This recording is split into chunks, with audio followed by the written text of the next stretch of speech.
Yeah. So what would be the greatest way that I could experience this unlimitedness that I pray about every day?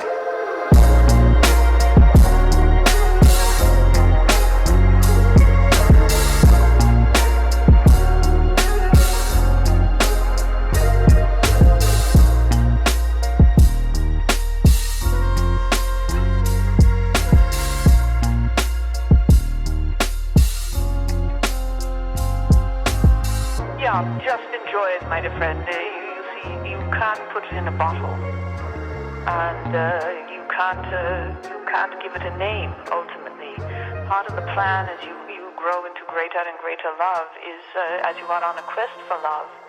Suddenly, you become that, and no longer are you seeking it, but you're just the full expression of it.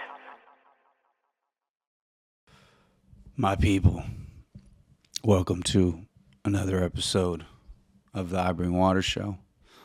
I am that dude, Michael Mason. This is a new adventure that we're taking. This is an adventure, well, that begins today. I mean, obviously, for any of you that have been on my journey in the past, this is, the fourth year of this show. Obviously, we only have 15 episodes, and part of it is really me just laying the foundation for the work to come. And, that work to come is the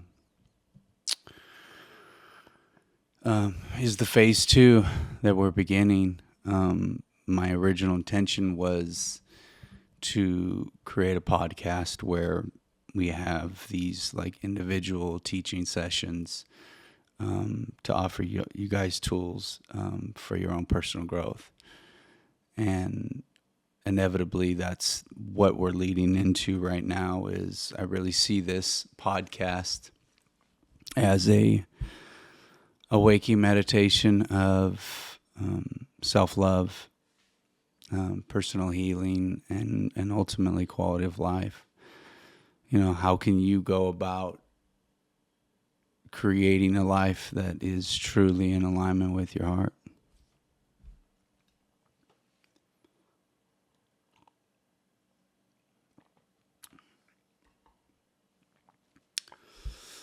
So the adventure begins. Are you ready for an adventure? God, I'm so shy. I mean, the reality is, if I'm honest with you guys, in a lot of ways, I really enjoy this streetwear brand that I'm creating, and for me, that's my own personal exploration, or my own personal project, and in a lot of ways, me creating podcasts or writing this book that I'm writing is really the work that I do for humanity, because I am inherently extremely shy. You can say what you want about my Leo personality, and you guys will continue to see it as it unfolds publicly. But I definitely enjoy my privacy. I definitely enjoy my space and my downtime and my seclusion. And yeah, so I mean, my work really is to help you, quiet the noise of the world in your own mind. And by learning how to quiet the noise of the world, and you can begin to hear that small, still voice that's inside of you. And it has a lot to say. And as you begin listening to that voice and giving yourself the space to be loved and nurtured and seen fully, then slowly but surely you will also give yourself the space to be seen in the world for who you truly are authentically, and no longer subscribing to the limiting belief systems and the self-judgment.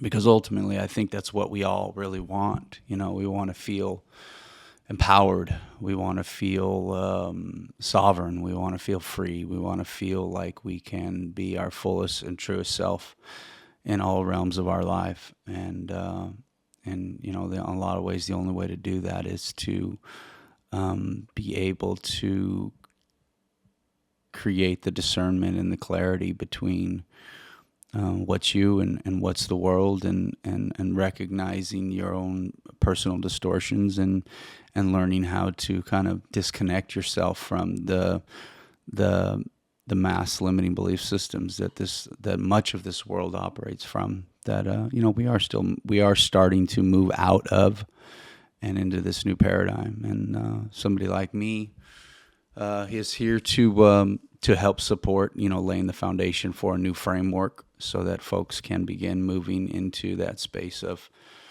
true sovereignty. And it's not this woo-woo spirituality. What I've come to understand about my journey and my path is that I'm here to bring a practical brand of spirituality to the masses. And because in a lot of ways, I don't use spirituality as a sense of identity or value.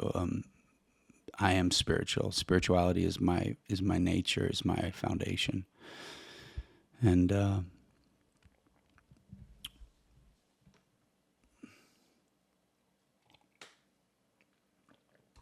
so what I want to do is, my goal is to be your own virtual best friend. So my goal is for you to feel like this is absolutely the safest place possible for you. And I don't mind if you get just a little bit obsessed with me, but not too obsessed.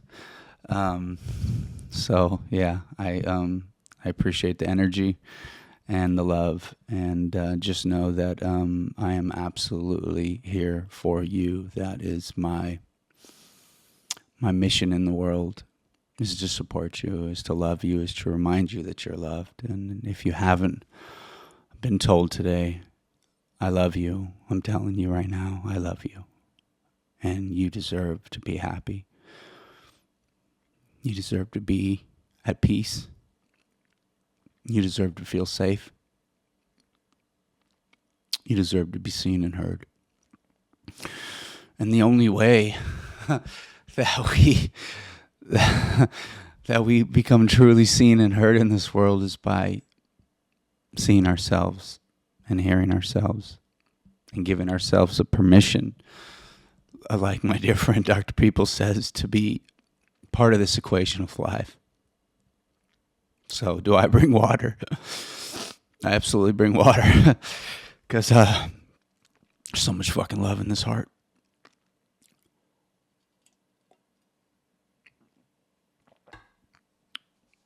So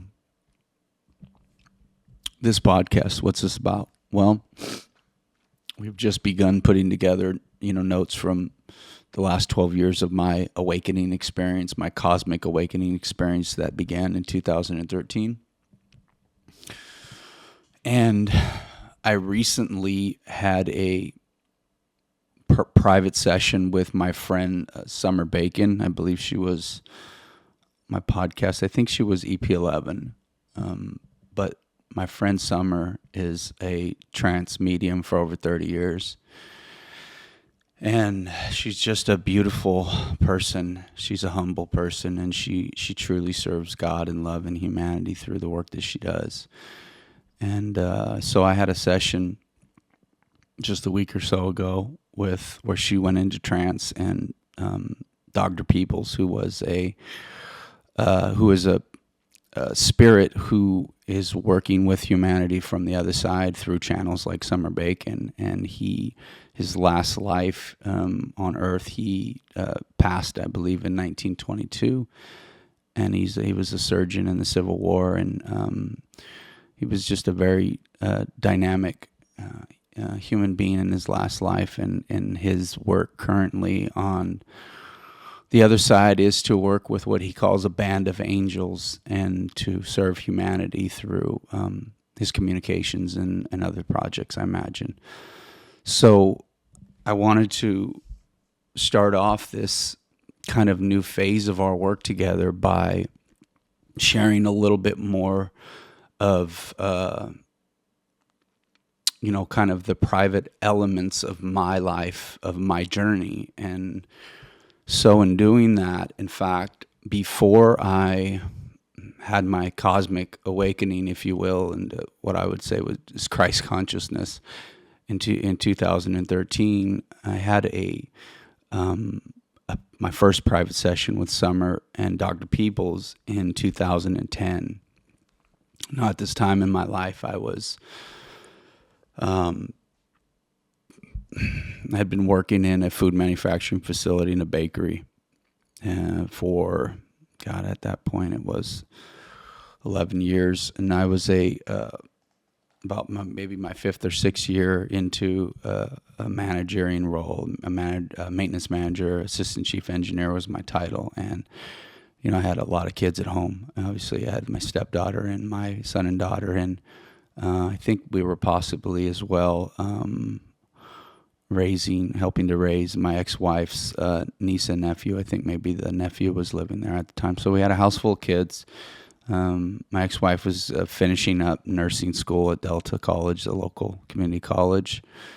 And again, I was responsible for like a 24/6 manufacturing facility. So there was a lot of pressure, but in the background, I was this like closet mystic in a lot of ways. I had been surrendering my life to God since, early 2002, in that range, when I first had my first clairauditing experience, where I was asking how I could find the inner peace that I had sought since I was a child. And it was the first time I heard my guide, and she said, "Give your life to God." And then, having spoke to my mom's husband at the time about my original awakening, which was in 1996, the awakening of the silent witness. And he said, well, that reminds me of a book called Putting on the Mind of Christ. And I know for some of you folks who've been following my work, I've said it many times, and I'm going to continue to say it and repeat it, especially as we start to build a group of listeners. And so at that point, I realized that after I read this book, this 23 or 24-year-old kid, or maybe even younger, that my work, my mission in the world was to put on the mind of Christ. And so my work over the last, 20-something years has been a journey of putting on that mind. And as a result, I've almost collected or created a framework for how to evolve our consciousness in such a way that we can realize the truth of who we are as love itself embodied. And so in terms of Dr. Peebles and Summer, how I came across them was on the weekends, a lot of times, days off, whatever, Sunday, Monday, I think it was for a lot of years. My ex-wife and I and the kids would go to Barnes & Noble at the mall here in Stockton, and I try to find some new books that I was interested in.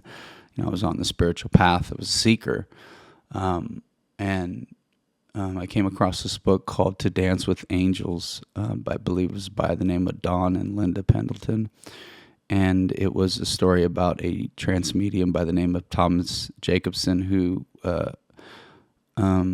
would channel the spirit by the name of Dr. Peebles. And so I got extremely excited about this concept, this idea. And I did some internet searches and found out that there were two people who channeled, supposedly, this Dr. Peebles. So so I came across Summer Bacon's site, and I felt an alignment with her. And being the humble servant of God that she is, I think she was offering these private sessions with Dr. Peebles for like, I don't know, $200 or something. And so, at the time, I was still really in a space of, I didn't realize till after my awakening, in the space I was very, naive in some ways and very innocent in some ways as well.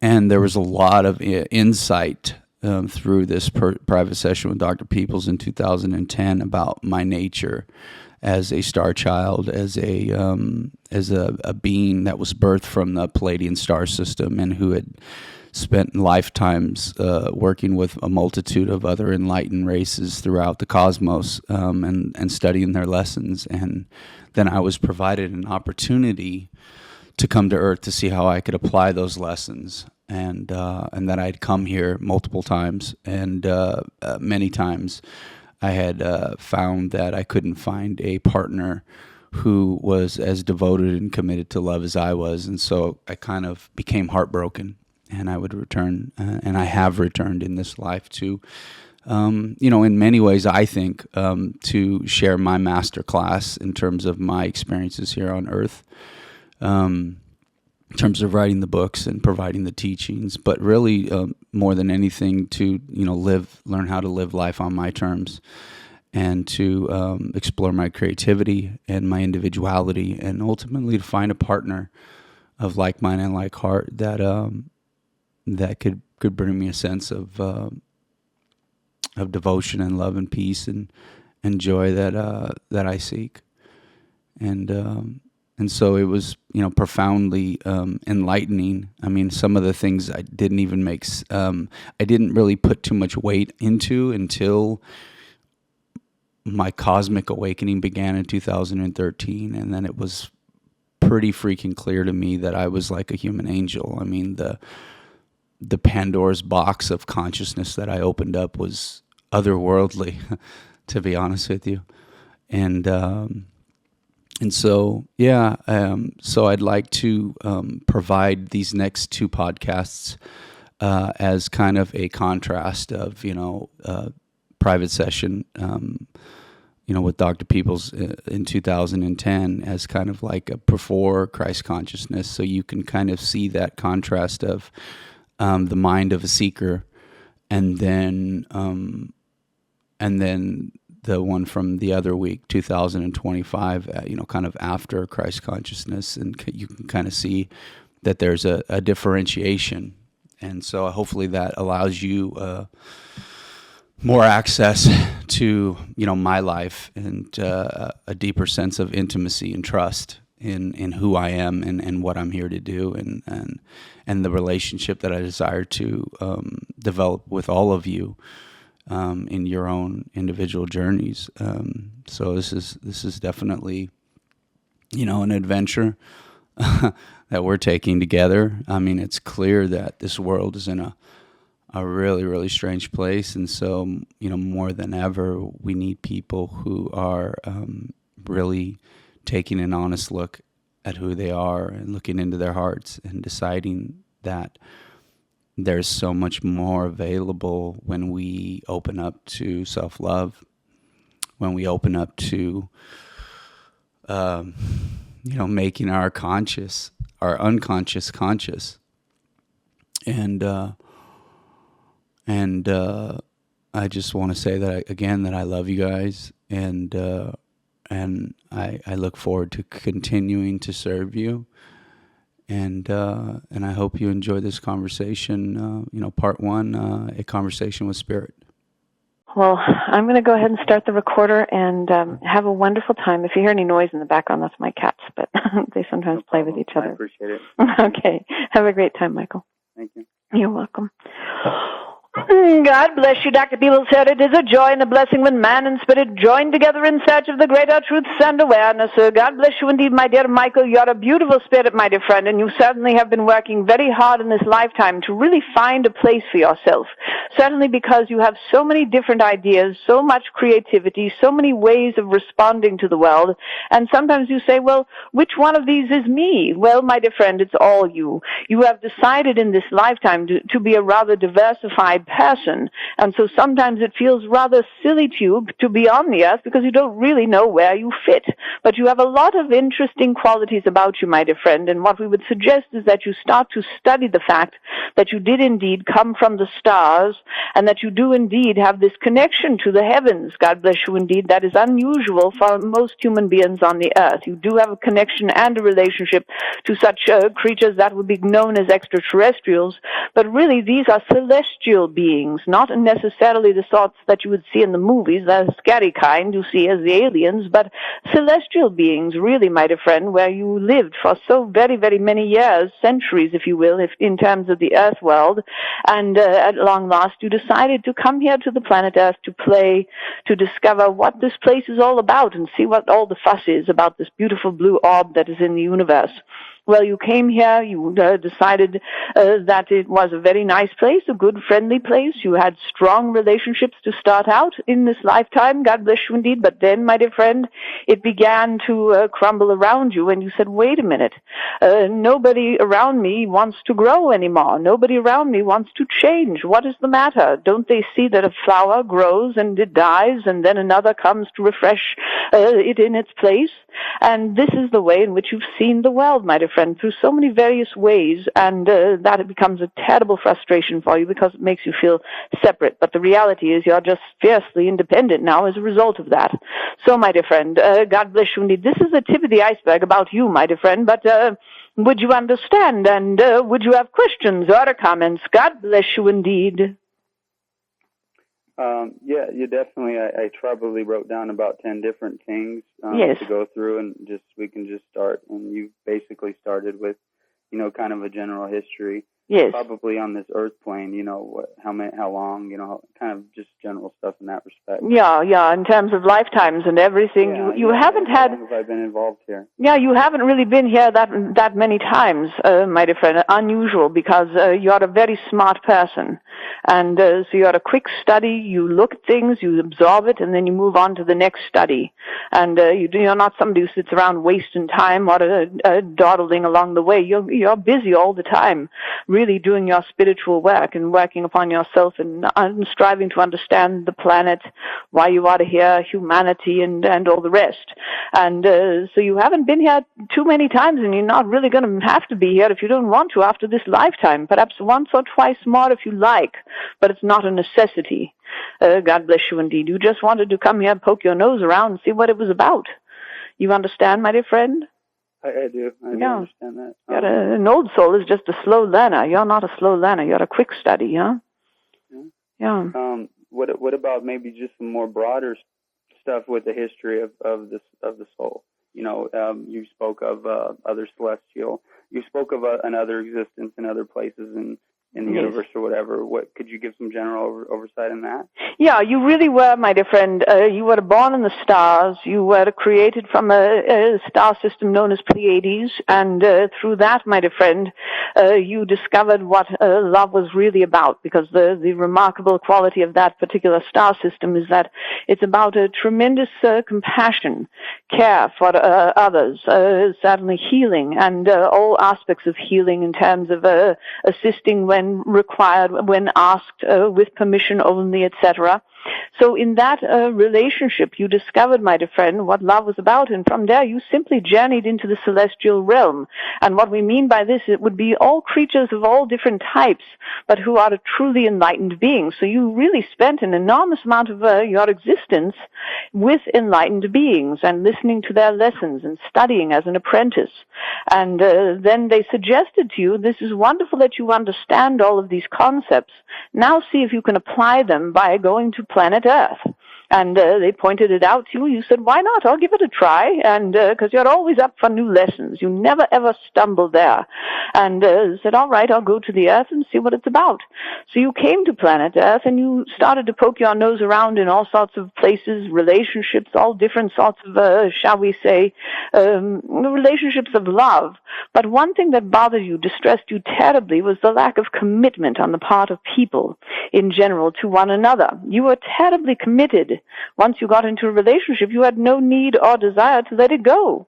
But the people that you met up with really just said, you know something, I'm going to go over here and do something else. I'm going to go find somebody else. And you just couldn't find a committed relationship. And that was what made you decide that you wanted to come back to the Earth time and again until you could really find somebody who's like you, somebody of like mind and like heart, who would not necessarily follow you everywhere you go around the Earth, but somebody that you can enjoy, have a good time with, and really prosper in love together. So that has been a big part of your journey, big part of your quest. But once again, lifetime after lifetime, you found people who really just were rather flighty, disappeared on you without even telling you they were going. And this sort of experience, lifetime after lifetime, created a sense of abandonment, a fear that you might lose someone if you should interact with them. So in this lifetime, it's been very hard for you at times to step into a relationship, to really get involved, to engage with people. You forced yourself to do it anyway, but not to the degree you did it in the past, where you were just rather happy-go-lucky and just jumped right in and enjoyed people's company. This lifetime, you're a bit more discerning, a bit more careful.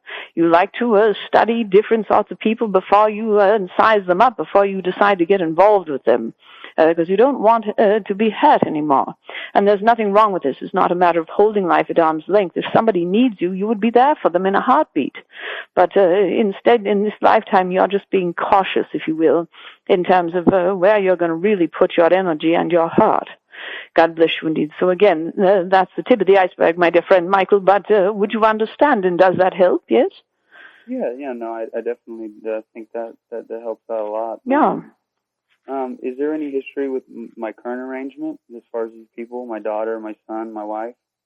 Any in terms of karma or how it came together? In terms of any interaction in the past, or are these new relationships? Absolutely, entirely new relationships. We wanted a fresh start. And your wife is a beautiful spirit, a very kind and caring person, but can be very frustrating to you sometimes, because you'd really like for her to just really follow her heart and be more, if you will, in some respects, independent and more loving in her relationships with people around her, and instead of being judgmental. You have very, very low tolerance for people who are judgmental or unkind to each other. That really bothers you tremendously, and you've done it yourself, and you get very down on yourself for it. You don't like that aspect of yourself either. Your son and daughter, beautiful spirits, but my dear friend, they're interesting because they really hold things close to the vest, and they say, don't tell them a thing about us. It's our business, not his. You see, so they're really being rather private here and not wanting us to give away too much information. But in terms of the relationship with these characters, they are characters indeed. You have a tremendous good, if you will, responsive relationship between you. There's a good, how can we put it here?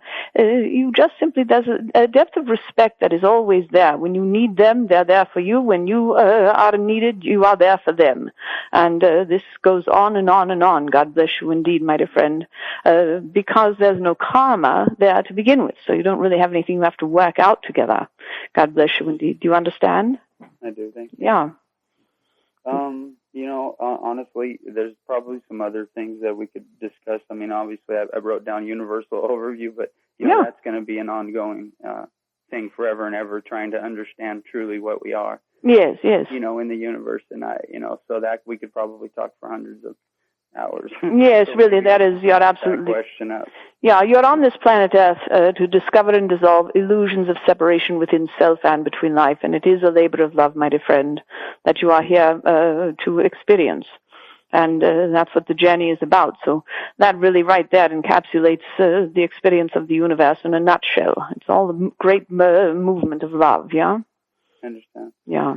Moving on, I guess, then, I've really always had some questions that I've struggled with, eating, going vegetarian and not going vegetarian. Yes. And, and just kind of want maybe some wisdom on, understanding the effects of my eating habits. And, obviously with, today's processed food and things like that, I really think that, I have ideas about that, or, just in general from an energy standpoint. Yeah. What's the true effects on a personality or on an experience? Yeah, yes, my dear friend. The reality is that the foods that you are experiencing in your life, they're all really creations that come from God. Then there's nothing outside of that. It's the way in which you relate to your food that makes it different. You can be vegetarian, and that's all right. But if you're having issues with that and you're not feeling comfortable in the vegetarian relationship, then you're really doing more harm to your body than good, because the stress that is caused by really trying to eat something that you don't particularly care for can really affect the body adversely, because the body is at the mercy of the spirit, and the spirit says, I want to dig in, I'd like to have a hamburger, I'd like to eat with people of like mind and like heart, and if they're eating other things such as hamburgers and French fries, I want to be able to join that experience of being with them and communing in that relationship. So in that respect, my dear friend, it puts you out with people who are just everyday people, my dear friend. No judgment against what is being eaten or how it's eaten or anything, but it helps you to be more involved with the life around you in a more general way. So there's nothing wrong with eating the hamburger, especially if you have a good relationship with it and say, I love it and I'm enjoying it. I feel no guilt or shame or anything else. God bless you indeed. As for the animal that's involved in that creation, they have their own journey through life as well. And there are many animals who absolutely incarnate willingly, knowing that they will be sacrificed. In some respects, these are individuals who have come back to the earth and would like to just simply play out some karma, say, all right, I'll put myself out as a sacrificial lamb, for example, and let my life be taken so that I can rectify what I did to someone in another lifetime. Let me give of myself in a non-selfish way for the world to grow, for people to eat, you see. So it's a very selfless act that these animals are engaged in. And it does, of course, create tests and tension for human beings to say, well, I don't think I want to kill anything, but I am hungry too. And so there is that dilemma, no question about it. But it's the way in which you go about it, the appreciation, the love for the animal, the love for the food, and how it is prepared is oftentimes the most important. If you can really learn to enjoy that process of discovery of food, of the relationship with it, loving the food before you eat it, and really truly enjoying and prospering in that relationship, it doesn't have to take an adverse effect on your body. Processed foods, interestingly enough, yes, of course, you're accurate there. All foods are indeed frequencies that you are taking into your body. What you put in your mouth is just a symbol of that energy that you're going to put inside of you. And, my dear friends, so you can, if you will, take the processed foods and say, I eat this gleefully, and I ask that it is imbued with all sorts of wonderful, if you will, energies for my body, exciting experiences, joy, prosperity, abundance in my soul, and eat it in a joyful fashion. Over time, we'll speak from a physical standpoint with human beings, there has been a propensity for the human being to really, shall we say, evolve in such a manner that the processed foods are accepted as part of the regular diet. And for many people, it is absolutely not just habitual to eat them, but it is important that they eat them because that's the only thing they can really, if you will, process. They don't understand anything but the processed food. And so therefore, to eat turnips and carrots and endive with crab or what have you would really upset their entire physical being. But so there's, again, as you say, some of these topics you would like to discuss can be discussed in great length here, but that pretty much runs the gamut for you in terms of your own experience with food, my dear friend. Enjoy it, enjoy it, enjoy it. You like to eat, and there's nothing wrong with that. And what we would suggest is just love it, no matter what your relationship is with it. If you feel vegetarian one day, by all means eat vegetarian.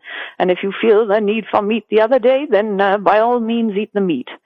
And don't be judgmental. Don't cast judgment against yourself or others for it. You understand, my dear friend? Yeah, I think that's perfect. I think that's kind of where I've been leaning towards, and it really just comes down, like anything else in this creative process, this is our attitude, and our attitude is what matters. Yes, no question about it. And just living and being and experiencing whatever it is that we're doing. Yeah, exactly, my dear friend. Attitude is everything. That's what you've taught your children. Sure. And that's why they're such wonderful people. They really, attitude is everything, and they feel that they are invincible. They can do what they like. And they're determined to manifest all sorts of dreams in this lifetime. And that's very beautiful that you've given them that gift, my dear friend. I appreciate it. Yeah. I passed over one that generally speaks of future work, purpose of this life, but I do definitely feel so much that I've, as much as, I have these, tendencies towards, helping people yes. to understand the process of healing and to understand, that mind over matter thing. Yes. And I found myself in a job where I had an opportunity to lead some people, but I'm working in a food manufacturing facility, and I've always felt so out of place, and I just kind of wonder if my life is destined to go work in the holistic type of field and make a good living for myself, or to stay in this other field where I'm definitely being of service, but it may not be to the magnitude that I feel that I would like to. Yeah, something. It's interesting because you are out of service where you are, and to work in the holistic field would be all right. But your desire really is to be with the mainstream community, so you get a chance to see how people are living in the work that you're doing in a more general, more broad respect here. You are not a man of limitations in any way, shape, or form, and for you to be surrounded by those who are holistic and working within the holistic food industry, etc., would be a bit stifling to you over time, because you rather would engage with the diversity of human beings in the world and really understand what makes them tick, because you do want to work with them down the road a piece. You are a humanitarian, my dear friend. That's what you are.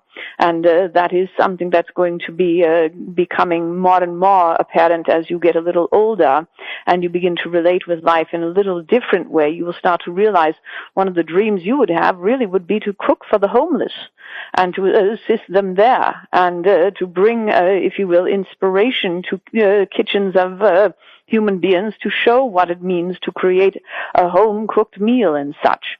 You would like, for example, to even change the cafeteria within a school and to bring more holistic foods there to benefit the masses, not just to be where those who are eating natural foods would be residing, you see.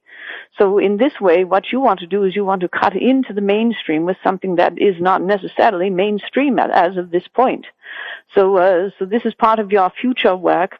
You're going to be involved absolutely with in a very, very grand way with a soup kitchen of sorts in terms of helping and assisting the homeless and those who are hungry, and even internationally would be wonderful for you at some point, would be a possibility. It's not etched in stone here. But your work is absolutely humanitarian.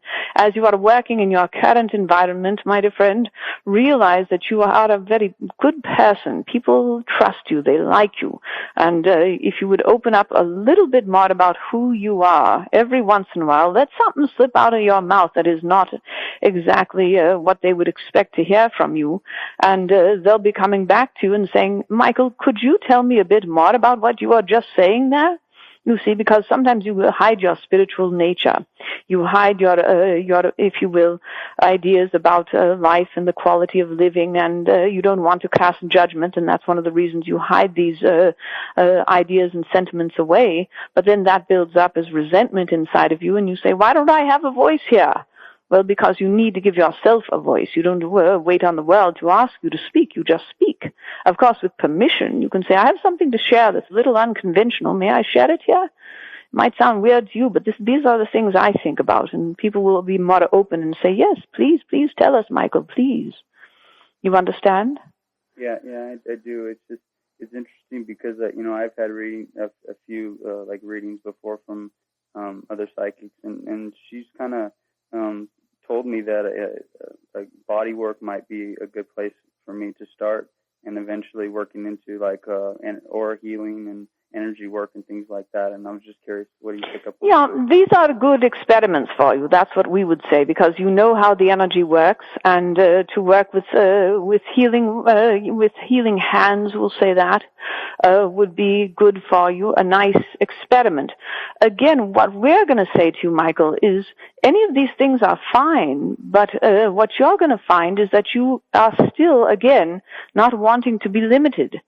And you want to be unlimited. You do not like limiting experiences. You would find yourself uncomfortable doing one form of energy work. Let us say you would study Reiki. And you'd say, that's wonderful. Okay, now I'm bored to tears. I got to do something else. You see? And so you go ahead and explore these as different options and as fun things to study, but you're going to want to take all of these eventually and encapsulate them in your entire being, because you don't just want to exist to help people, you want to be part of this equation of life. And that's what you're really here to learn in this lifetime, is how you can be part of the world, really feeling like you do fit after all without having to force yourself to fit. You understand? So again, that's why you keep yourself, no matter how hard you try to get away, you can't get away from the mainstream here. You understand? I do. That makes sense. Yeah, God bless you indeed. Thank you. You're very welcome, my dear friend. And would you have further questions? Sure. I guess, pertaining to a kind of a real lack of patience, I have studied some, the work of Yogananda, Paramahansa. Oh, yes, of course. This is a very good friend here. Yeah. And a lot of these different things, I find that I don't have the ability or the self-control or the patience to maintain a lot of these really in-depth practices. Yeah. So I'm a very simple person. Yeah. In certain respects, in that sense, I wonder if there are maybe certain practices that may be suitable for my type person that would be more simple but would be more effective in helping me create that deeper relationship that I desire. Yes, absolutely, my dear friend. Yes, these sorts of practices, Paramahansa Yogananda had a very specific purpose in his life's plan. And that is why he followed a certain path. You are made of different stuff, and we would say this first and foremost: eradicate any idea from your consciousness of hierarchy. Paramahansa and Dr. Peebles and all the rest, we're not any higher up than you. We have perhaps a better overview of life because we've been around the block a few more times, but that's it. It's not a matter of being better than. So eradicate that from your consciousness first and foremost, and know you are perfect in your form as you are here today. Now you want to take that and work with it. That's wonderful, and expansion is part of the journey here. So for you, for somebody who does like to have things rather simple and at the very same time not boring at all by any stretch of the imagination, what you can do, my dear friend, is sit in a chair, close your eyes, breathe deeply into your spine, relax, release, surrender. Just simply sit there without judgment, without any need for anything to be in a particular fashion. The phone starts ringing, that's okay.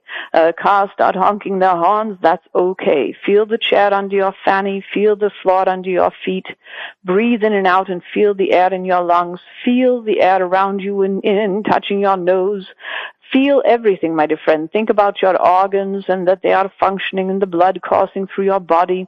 And listen to all the sounds and open your ears and your eyes to everything, the senses you want to heighten and not shut them down, because many of the approaches to everyday meditation would be to shut life out. What we're going to say is bring it all in.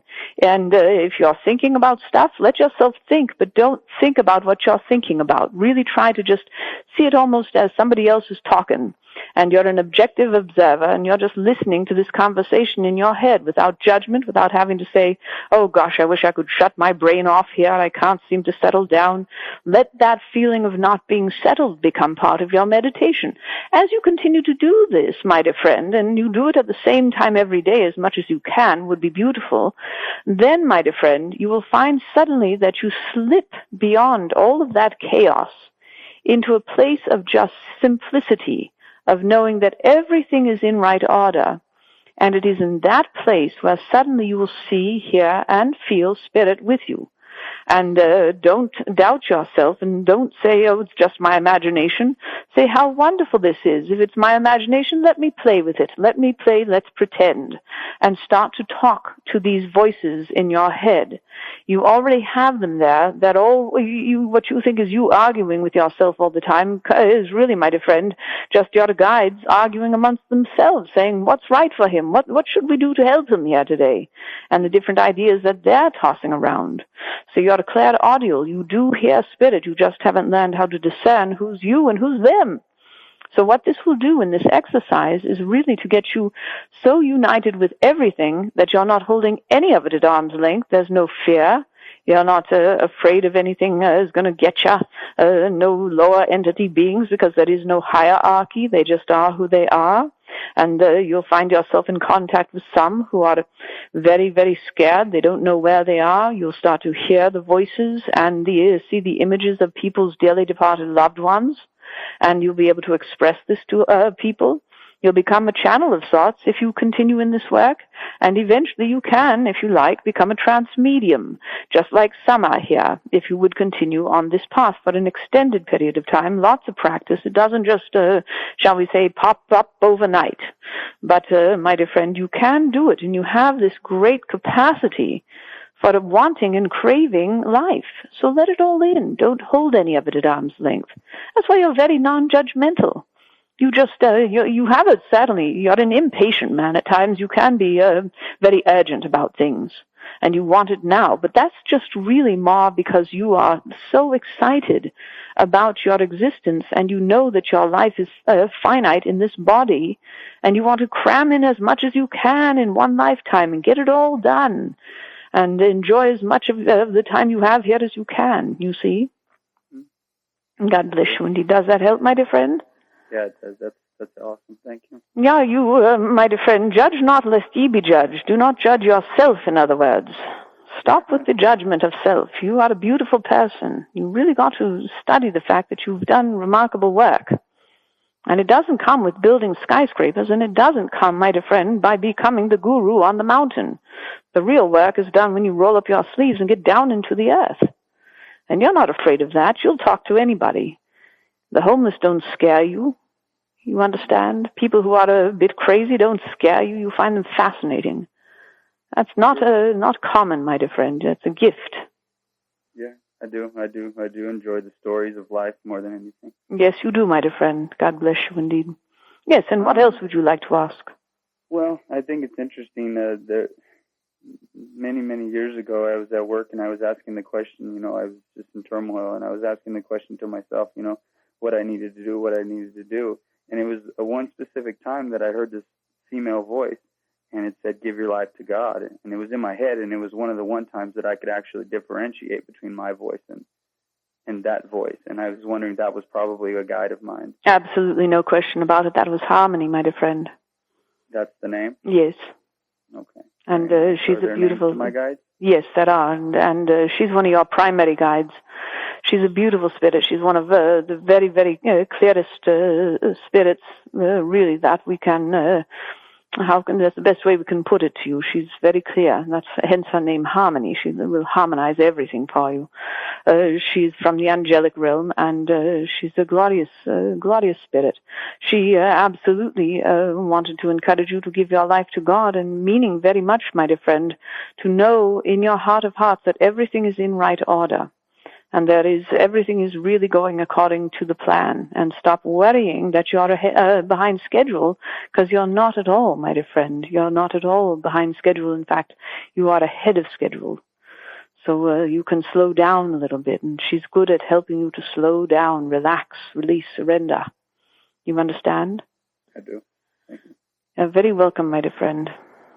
I guess another one would be, I was walking with my friend many, many, many years ago, 15 years ago, and we experienced a large craft. I mean, a tremendously large craft, and it almost seemed like after I watched this UFO, within the next few weeks, my whole personality kind of just crumbled, and it was almost like an activation or a rebirth of some type of subconscious self. Yes. I was wondering, if you had any information on that. Yes, that's absolutely correct, my dear friend. The Arcturians have a habit of really changing people's lives when they come around, and you really had gotten to a point in your life, it's interesting in that walking, where you felt pretty good about life. It was good. Things were fine. Everything was really fine. But in that place of everything being fine, you said, well, there's got to be something more. And because you don't want to get stuck ever. So it's good that things are good, but you don't mind things being shaken up a little bit. And at that point, you had really pretty much learned everything you could about the earth, yourself, life in general. And it was in that wondering if there might be more that the craft came around. And it absolutely did activate you, just not really because they did anything to you, but because it just really quite blew your mind that you saw the craft. And you suddenly realized everything is much larger than I realized. It's as big as I always thought it was, and I just had evidence of it.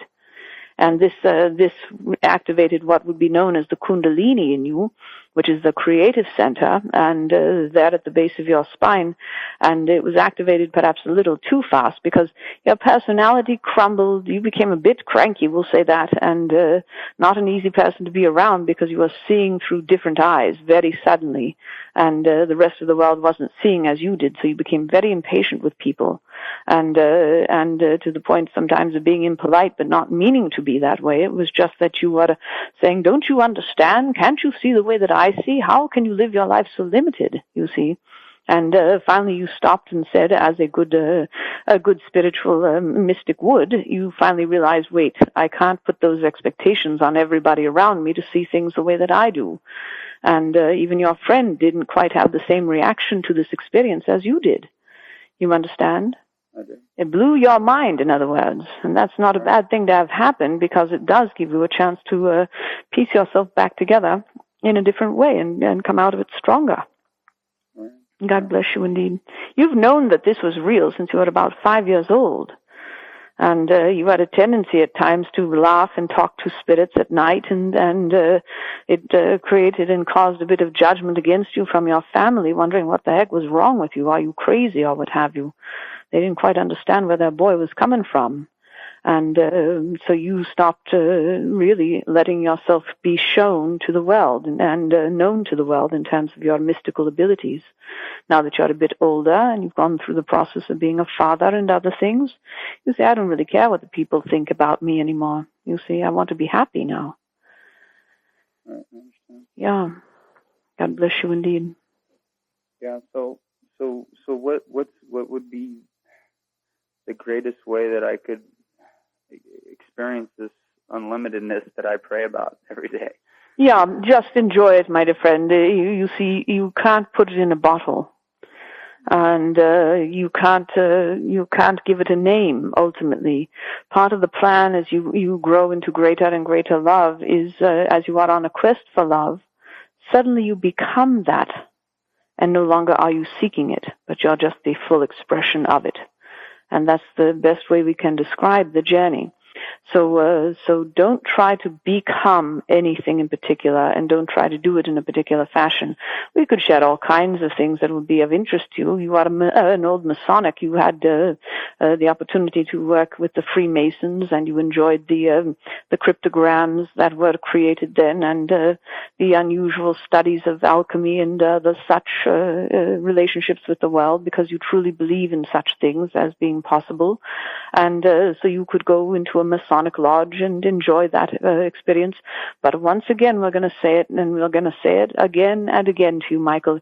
You don't want to be limited. That's the bottom line. And this lifetime is your lifetime of freedom, where you are really putting yourself out there as the counterpoint for other people to explore themselves. So this is why you keep pushing yourself out into the mainstream, knowing that you're different. But part of the plan here is that eventually you're going to start to talk. Eventually you're going to start to share. If you are to learn Reiki, you're going to go to work and somebody has a bad back and you say, yeah, for just a moment here, let me use this new technique that I have called Reiki and see if we can get you to feel a bit better. And they'll say, what in the world did you do? That was amazing. And in this respect, you're going to let yourself be seen and be heard and be out in the world again so that you can finally see the master that you are. Because you always think everybody else is the master, but you, Michael, are. You don't want to be anything less than that. You want to walk the shoes of Christ if you can. Christ was not limited. This is true. Christ was with God at all times. And the healing that he did had nothing to do with studies. It had to do with belief, absolute faith and trust, and knowing eventually that really everything is in right order and anything is possible. And you believe that. Since you were a child, you believed you could fly. That's true. Yeah. Yeah. I fly all the time in my dreams, and yes, it's you do. Amazing. Yeah. Yeah. I guess I'm out of questions in that respect. I mean, always the things that pique my interest are really, understanding the universe, and understanding maybe my history in the stars, and if there's any other things that you could share with me that would be of, interest. I mean, just from that point of view, that would be great. Yeah, certainly, my dear friend. The universe itself that you see with your own eyes here as you look up at the stars and the heavens and such, that's all just a tip of the iceberg of what is really happening. But it is the nature of being human that you are limiting yourself in some respects. You come to the earth, you pack your bags with certain, if you will, abilities, you pack it with certain personality traits, and you form that personality, and you say, I'm going to put on this coat of the human form and see what happens, so I can learn about certain things. Some people come to the earth as atheists, so that they can explore life with no God. And some come in a whole other way, in a package that might not be very pretty, so that they can understand the true meaning of beauty, and so on and so forth. So you come to the earth, and you everything around you that you see, hear, taste, touch, feel, and smell is you. That's the reality. You slow your vibration down. You separate things out. You look around. Everything that exists really is just that which is right there with you in this given moment. And there's nothing that you have in your life, nothing that you can do. You can't pick up a pen or a pencil without it first happening inside of yourself. So everything is birthed from you, everything, my dear friend, in your life. And that is where you start to realize it's important to accept self-responsibility for your life as a creative adventure, because through your choices and perceptions, you do indeed create your own reality.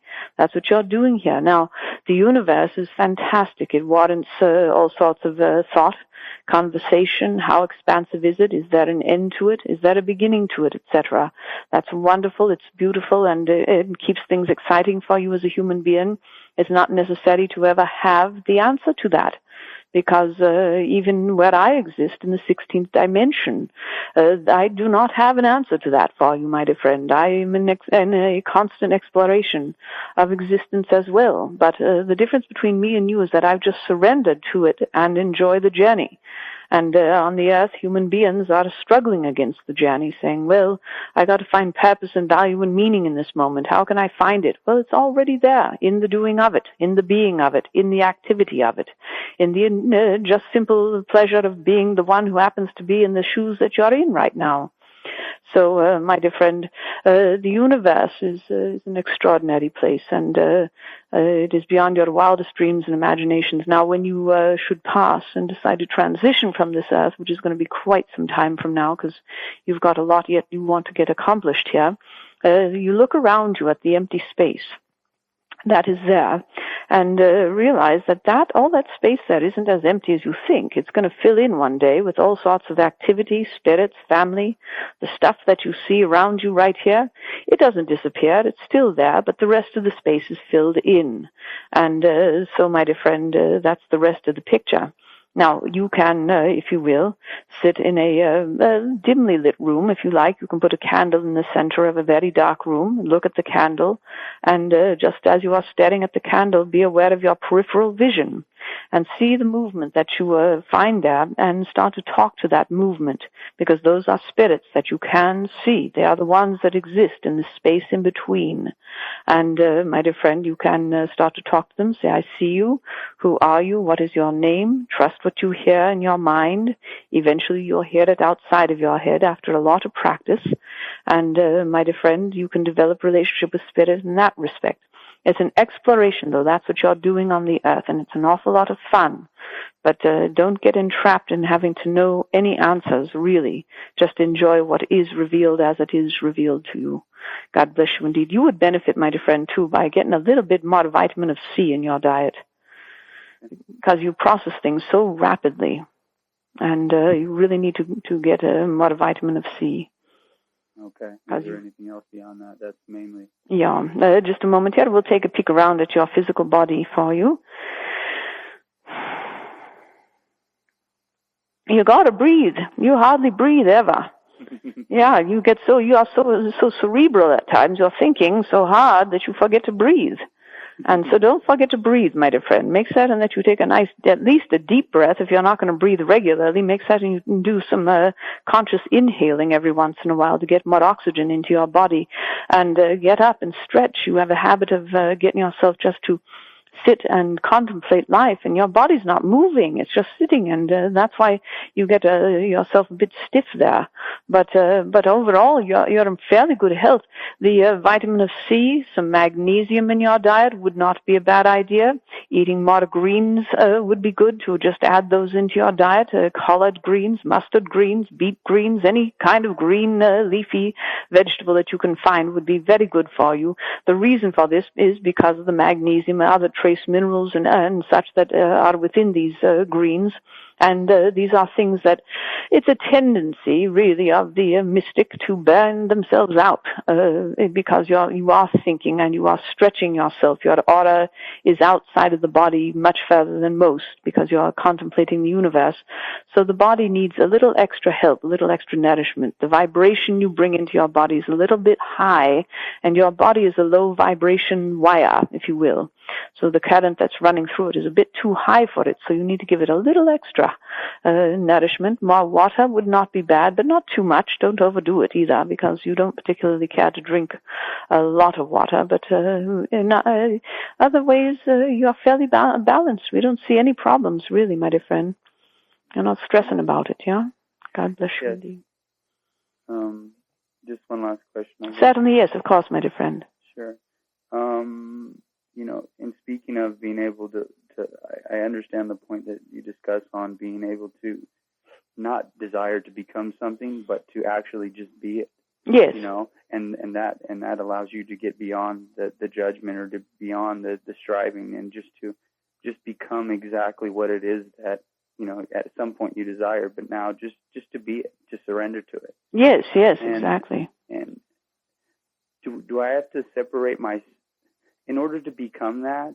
Is there certain points in my life where it's like the balance between doing and being? You know what I mean? Yes. It's like if I didn't do anything, I'm sure I would stay in the career that I'm at probably for the rest of my life because of the kind of worker I am. They're going to offer me positions, and I would just continue. Yes. It almost feels like for me, in order to do other things, it has to be a doing thing. I guess what I'm trying to say is everything is the way it needs to be. If I just let life be, it'll bring to me anything that it's supposed to bring. Is that? Yes. Essentially, yes. It doesn't mean that you live life as a slug and don't do anything, you see. And that's one of the difficulties with human beings. There's a tendency to not want to have to work. But it really is, my dear friend, it's the fun and the joy of the process of existence, which oftentimes requires hard work. That really is the point of the journey. But it doesn't have to feel like hard work. For example, when you have a desire to do something, you say, all right, universe, I'm in my job, and I like my job pretty much. But Dr. Peebles, for example, told me that I'm doing good work in my job and that I can bring my spiritual nature more into the work that I am doing. Would you please present me with opportunities to do just that? And then you'll find suddenly you're stumbling into somebody at work who says, Michael, I was contemplating the universe and wondering if you ever do that. And it'll be that direct. It's not going to be just something you're going to have to figure out or read into something and say, maybe this is the moment. It'll be that blatant, right there, right in your face. And then you say, wow, that was pretty neat. Well, you know something, I'm wondering if I might study some modality. I feel like I would like to do that, but I don't know where to begin. Dear God, please bring to me, if it is if you in your plan here, really for my life, for my highest good, bring to me an opportunity to study something mystical and perhaps Reiki or whatever else you might have up your sleeve. And along comes somebody and says, I am taking this amazing class in energy work. You really ought to try it, Michael. And you say, oh, really? Yes. Well, then I shall. And you trust it, you see, because it came right when you asked for it. And that's how easy it can be. So you don't have to run out, do all the research, figure it out. What should I do? Reiki? Should I do Traeger? Should I become an acupuncturist? What should I do here? I'm going nuts, you see. Sometimes you just need to get out of the way so we can do the work for you, yeah? Right, I do, and I feel like I've tried to force so many things in my life, and I realize right as I get into them that it's, you know, I'm not going to be committed to putting 100% into them, and so I abandon it. Yes, and there's nothing wrong with that. It just is what it is. You see, there's no right or wrong. Nobody's sitting writing it down in a book. Oh, he abandoned this today, or what have you. You see, it's really just a matter of, my dear friend, that you decided you tried something and you didn't particularly care for it, and that's all right. That's the best way to get through life, my dear friend. And if you never try the string bean, you never know whether you like it or not, you see. May as well give it a taste, yeah? God bless you indeed, yeah. And always with those things that are beneficial to you, not ever doing anything that would hurt anybody, of course, because it's always about doing unto others as you would have them do unto you. You're pretty good at that as far as we are concerned, my dear friend. And it is time to allow the dear channel to return, but it's been a delight, a pleasure. Really enjoyed in your company, my dear friend, very much. God bless you indeed. My dear friend, we appreciate you too. Thank you very much. And go your way in peace, love, and harmony, for life is indeed a joy, and all you have to do is you enjoy the journey to your own heart, and certainly to your own enlightenment, is simply lighten up just a little bit more. God bless you indeed. Oh, hi, I'm back. Oh, how did it go? Excellent, thank you. Oh, good. I'm glad.